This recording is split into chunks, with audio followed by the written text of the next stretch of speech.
नमस्कार। जय जगन्नाथ। जय खाटू श्याम। मो बीलता आपण समस्त को बीबी मनोरंजन चैनल को स्वागत करुछि। आज आम आसी पहुंचीचु धवलेश्वर महादेव मंदिर। यही मंदिर भुवनेश्वर ठारू 40 किलोमीटर एवं कटक ठारू प्रायतः 10 किलोमीटर पाखापाखि। आस बुली देखिबा।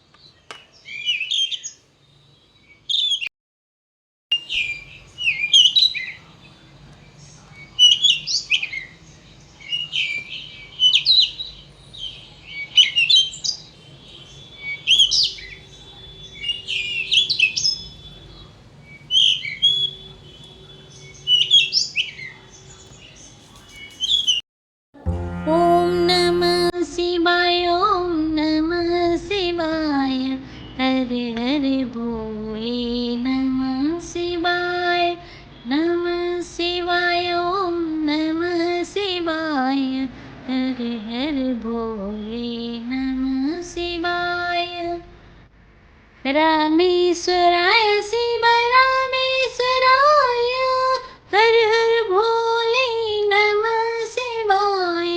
रामेश्वराय शिव रामेश्वराय, हर हर भोले नमः शिवाय। ओम नमः शिवाय, ओम नमः शिवाय, हर हर भोले नमः शिवाय। गंगाधराय शिव गंगाधराय, हर हर भोले नमः शिवाय। गंगाधराय शिव गंगाधराय, हर हर भोले नमः शिवाय। ओम नमः शिवाय, ओम नमः शिवाय, हर हर भोले नमः शिवाय। ओडिशार कटकर महानदीर एक द्वीपरे अवस्थित धवलेश्वर मंदिर। यही धवलेश्वर मंदिरर नामकरण एक आकर्षणीय लोककथारू होइछि। धवलर अर्थ धला एवं ईश्वरर अर्थ भगवान शिव। धवल एवं ईश्वर मिसी धवलेश्वर नामकरण होइछि।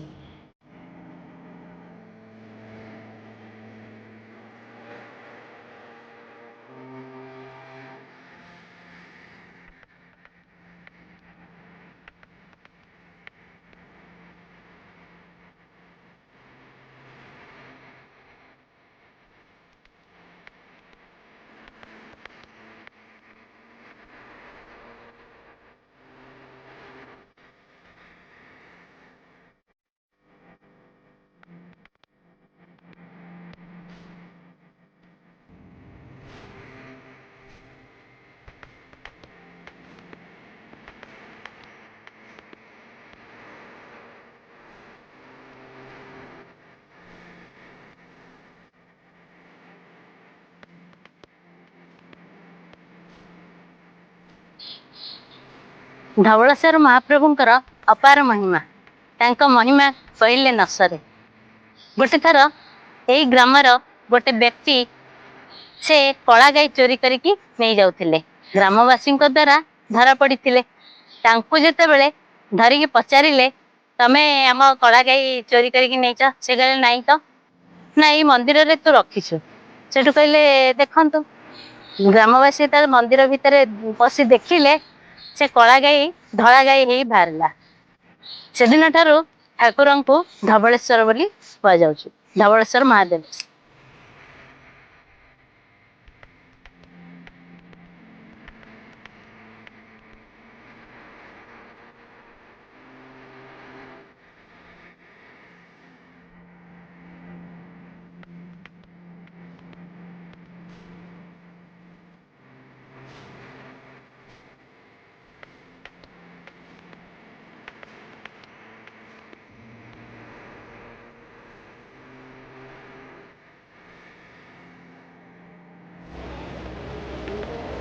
जय बाबा धवलेश्वर मु सिलुनना बाबा धवलेश्वर प्रलया चलनिंद कुंद धवलम गोपी रफेनं प्रभु दस्ना व्यंग मनंग देह गहनम जोड़ावलीलोचनं ब्रह्मेन्द्रं मरद्गणस्तुतिपुरैरभ्यर्चितं योगिभिः वंदेहं सकलं कलंकरहितो शंभु मुखो पश्चिम। बाबा धवलेश्वर महाप्रभुंकर मुख हूँ पश्चिम को जहाँकि अंजलिंग पुराण में वर्णित अच्छी पश्चिम का महादेव सब जो अच्छा से होते अंजलिंग अंजलिंग पाखे जो मैंने मनस्कामना करि धवलेश्वर महाप्रभु खूब शीघ्र तंकर मनस्कामना पूर्ण करती। महाप्रभुंकर मुख्य यात्रा हूँ बड़ोसा यात्रा जोटा कि प्रथम एकादशी टू पूर्णिमा भितर रहे 5 दिन। त्रयोदशी राति ठाकुरंकर गजभोग बसे जो गजभोग कि चतुर्दशी दिन सका बाहरला भोग वितरण कराए। केते केतु भक्त मैंने बड़ ओषा से गजभोग को भक्त मैंने पाई से जो भोग की चाउल चूना एवं मुग गुड़पुर तैयारी होता है। भोग मास सारा लोक उपवास करि व्रत करि भोग पाइबापी ये भोग पाई सारा पर ठाकुरंकर कार्तिक व्रत उद्यापन कराए। आउ एथि धवलेश्वर श्रावण मसरे भी मुख्य यात्रा रोचे 4 सोमवार जो पड़े ये सोमवार लोक बहुत बहुत दूर भक्त मैंने आसिक जल लगी कर मनस्कामना पूर्ण करते। सहित शिवरात्रि बाबा मुख्य पर्व भितर गोटे पर्व मकर संक्रांति ये सब पर्व में भक्त मैंने बहुत समावेश हुए। भक्त मैंने बहुत दूर आसिक दर्शन करते मनस्कामना प्रभु पाखे मनस्कामना भी रखि था।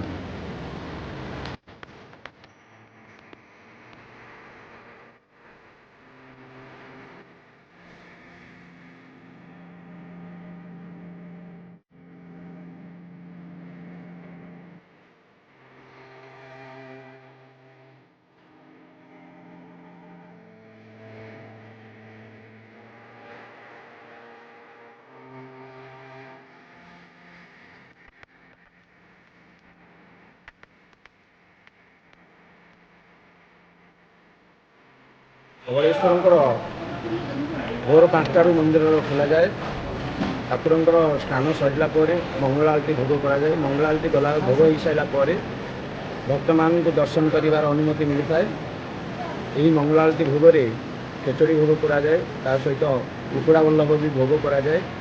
खेचड़ी भोग ठाकुरंकर सबुठ प्रिय भोग यहाँ आम भोर 5टा भितर भोग लगी सारापर भक्त मैंने दर्शन करते। सहित 9टा पर ठाकुरंकर अन्न डालमा खिचड़ी खीरी भोग लगा जाए। द्विपर भोग ये ठाकुर लगा जाए। संध्या आरती हुए। संध्या आरती पर ठाकुर दही बाटला भोग कराए। तापर ठाकुर विश्राम नि 7:30 ରୁ 8टा मध्य ठाकुर प्रहर पड़ता है। प्रहर पड़ला ठाकुर विश्राम करती। दही दिन ता परदिन भोर से 5टारू जमी ठाकुर दैनंदिन नीतिकांति कराए। प्रभु मंगल आरती भोग हो सारापर भक्त मान दर्शन देता। महानदी कूଳରେ ଏକ ଦ୍ୱୀପରେ ଅବସ୍ଥିତ ଏହି ମନ୍ଦିରଟି 10ମ ଏବଂ 11ଶ ଶତାବ୍ଦୀର ପ୍ରାରମ୍ଭର ପଥର କାରୁକାର୍ଯ୍ୟରେ ସଜ୍ଜିତ। ମନ୍ଦିରଟି ଯେଉଁ ଶାନ୍ତ ପରିବେଶରେ ଅବସ୍ଥିତ ତାହା ଜଣେ ବ୍ୟକ୍ତିକୁ ଆଧ୍ୟାତ୍ମିକ ଭାବନାରେ ପରିପୂର୍ଣ୍ଣ କରେ। ଯେପରିକି ସେହି ଚୋର ପ୍ରଭୁଙ୍କ ଶରଣରେ ପଶି ଚୋରି ବିଦ୍ୟା ଛାଡ଼ି ଦେଇଥିଲା। ଏହି ଧବଳେଶ୍ୱର ମହାଦେବ ମନ୍ଦିର ମହାନଦୀର ଗର୍ଭରେ, ଚାରିପଟେ ମହାନଦୀ ଓ ମଝିରେ ଧବଳେଶ୍ୱର ମନ୍ଦିର। ଏହି ମନ୍ଦିରକୁ ଯାତାୟାତ କରିବା ପାଇଁ ଶ୍ରଦ୍ଧାଳୁଙ୍କ ଲାଗି ଝୁଲା ପୋଲ ଥିଲା। ଏବେ ନୂଆ ପୋଲ ତିଆରି ହୋଇଛି ଶ୍ରଦ୍ଧାଳୁଙ୍କ ଯାତାୟାତ କରିବା ପାଇଁ। ସବୁବେଳେ ଏଠାରେ ଭିଡ଼ ଲାଗି ରହିଥାଏ। ମୁଖ୍ୟତଃ ଜାଗର ଏବଂ କାର୍ତ୍ତିକ ମାସ ଆଦି ପର୍ବ ମାନଙ୍କରେ ପ୍ରବଳ ଭିଡ଼ ଲାଗି ରହିଥାଏ। ଭୁବନେଶ୍ୱରରୁ 40 କିଲୋମିଟର ପାଖାପାଖି ଏବଂ କଟକରୁ ପ୍ରାୟତଃ 10 କିଲୋମିଟର ପାଖାପାଖି ପଡ଼ିବ। ଏହି ଧବଳେଶ୍ୱର ମନ୍ଦିର ନିକଟରେ ହୋଟେଲ ମଧ୍ୟ ରହିଛି। ଦୂରଦୂରାନ୍ତରୁ ଆସୁଥିବା ଶ୍ରଦ୍ଧାଳୁମାନେ ଏଠାରେ ରହି ବାବା ଧବଳେଶ୍ୱରଙ୍କୁ ଦର୍ଶନ କରି ଆନନ୍ଦରେ ଯାଇପାରିବେ। ଜୟ ବାବା ଧବଳେଶ୍ୱର। ହର ହର ମହାଦେବ।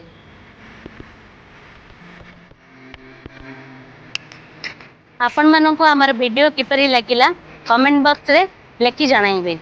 जदि आमर वीडियो टी भल लगे तेबे बीबी मनोरंजन चैनल को लाइक कमेंट शेयर और सब्सक्राइब करदेवे।